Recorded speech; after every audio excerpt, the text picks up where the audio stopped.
नमस्कार दोस्तों, स्वागत है आपका अपने चैनल पर। मित्रों, आज का हमारा टॉपिक है कि फुटिंग में जाली लगाते समय हमें क्या क्या चीज़ों का ध्यान रखना चाहिए। लेकिन दोस्तों, वीडियो शुरू करने से पहले यदि आपने मेरा चैनल सब्सक्राइब नहीं किया है तो कृपया सब्सक्राइब करें और पास का बेल आइकन भी दबा दें ताकि मेरे आने वाले वीडियोज़ की नोटिफिकेशन आपको मिलती रहे। तो चलिए दोस्तों, वीडियो को बिना किसी देरी के शुरू करते हैं।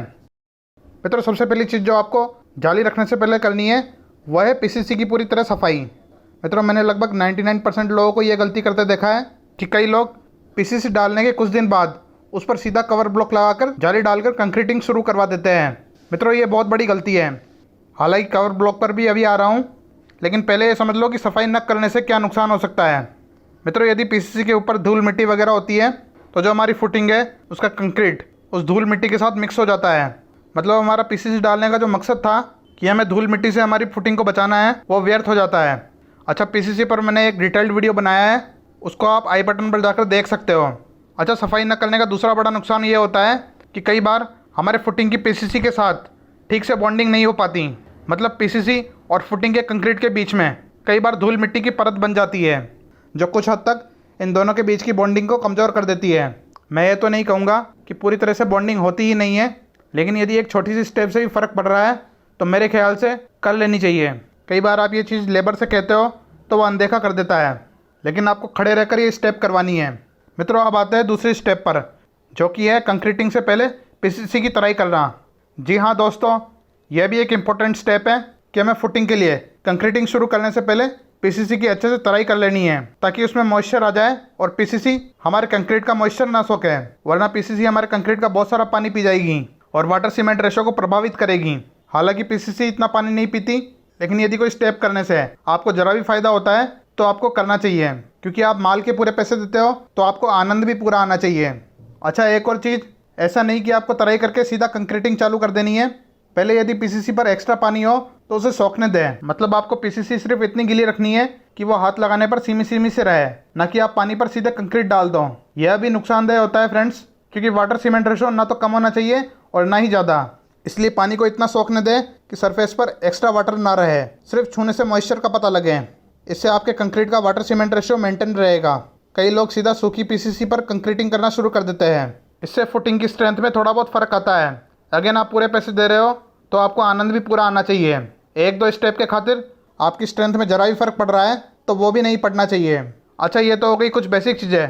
अब बात करते हैं कि कवर ब्लॉक क्या होता है और इसका उपयोग क्यों किया जाता है। मित्रों, मैंने कई लोगों को देखा है कि वो डायरेक्ट पीसीसी के ऊपर जाली डालकर उस पर कंक्रीट डाल देते हैं, जो कि एक बहुत बड़ी गलती है।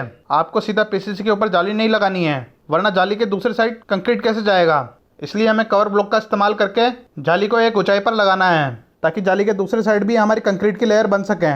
मित्रों, कवर ब्लॉक एक प्रकार से कंक्रीट के टुकड़े होते हैं, जो कि हमारी आरसीसी के कंपोनेंट जैसे कॉलम, बीम, फुटिंग आदि में एक कवर मेंटेन करने के काम आते हैं। अब आप पूछोगे कि कवर क्यों मेंटेन करते हैं, तो अभी शॉर्ट में मैं आपको बता दूं, जो हमारा सरिया है उस पर जंग ना लगे और आग लगने पर अंदर का स्टील सुरक्षित रहे, इसलिए हम आरसीसी कवर का इस्तेमाल करते हैं। हालांकि और भी कई सारे रीजन हैं, लेकिन वो हम कभी किसी और वीडियो में चर्चा करेंगे। लेकिन अभी ये जान लो कि हमें आरसीसी में कवर मेंटेन करना बहुत ज़रूरी होता है।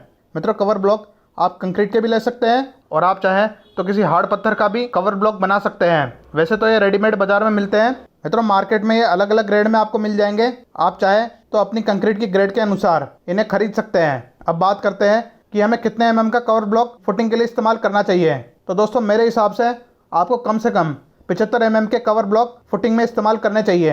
हालांकि कई लोग 50 एमएम भी कहते हैं, वो भी सही है, लेकिन मित्रों मेरे हिसाब से 75 एमएम होना चाहिए, क्योंकि आपकी फुटिंग ग्राउंड के नीचे दबी हुई है। ऐसे में पानी और मॉइस्चर सबसे ज़्यादा फुटिंग को ही नुकसान पहुंचाता है। इसलिए कवर जितना अच्छा होगा उतना आपके सरिये सेफ रहेंगे। क्योंकि दोस्तों, जैसा कि मैंने आपको पिछली वीडियोस में भी कई बार बताया है, सरिये एक प्रकार से आपके घर की हड्डियाँ होती हैं।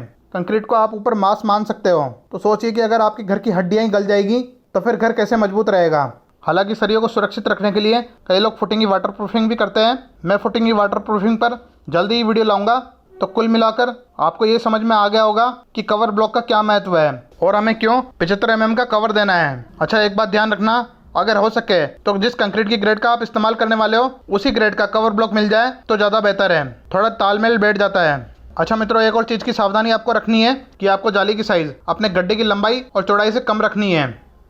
जैसे 8 बाय 8 का गड्ढा है तो 6 बाय 6 से ज़्यादा की जाली नहीं बनानी, उसमें भी कवर का ध्यान रखिएगा।